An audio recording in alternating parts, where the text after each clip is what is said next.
Springs here, coming to you from somewhere on Highway 9. This is my quick little video to share a few thoughts about white privilege that goes along with your chapter's outline. I wanted to share just a little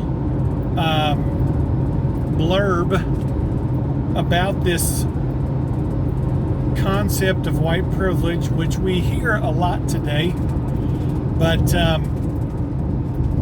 wanted to share with you my personal journey concerning it right now. And I'm still on that journey, so I haven't arrived there for sure. But I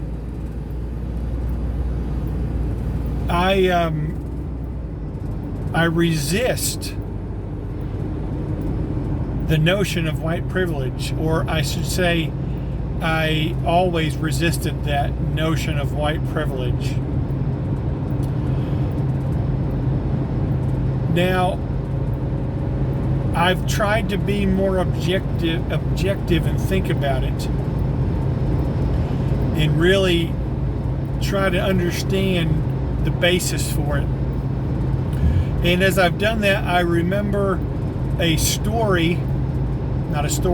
remember a time when I was in college in a biblical ethics class, and we were discussing racism.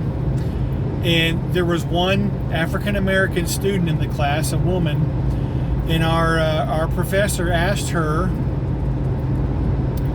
about basically what it's like being an African American in America. And she shared a story about being in the airport, going into the gift shop in the airport before she got on her plane.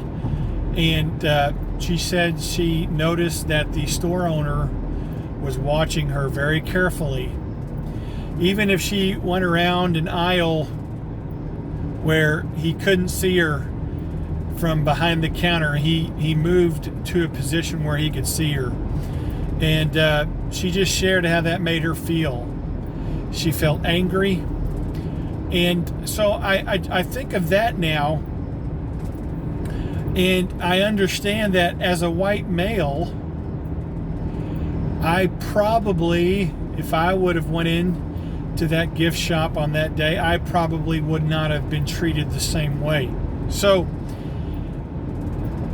I say all that to say that my position on white privilege is evolving, whereas I would used to just dismiss it and say it's not true. I'm moving more to a middle position. I don't believe that white privilege is a systematic, deliberate attempt by Caucasian Americans to set up a society where we are privileged. In other words, it's not a systematic thing. We hear a lot about systematic racism. But I do believe that white privilege can be something that happens on a unconscious basis.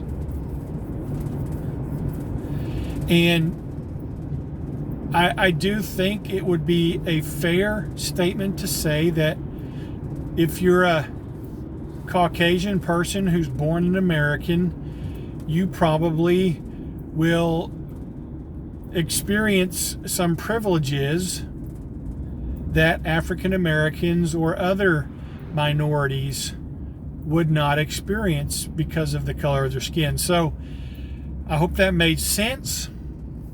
Again, use this and incorporate it as you answer that question in that chapter outline.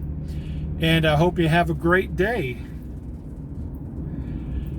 Now back to my excellent 80s music. Bye-bye.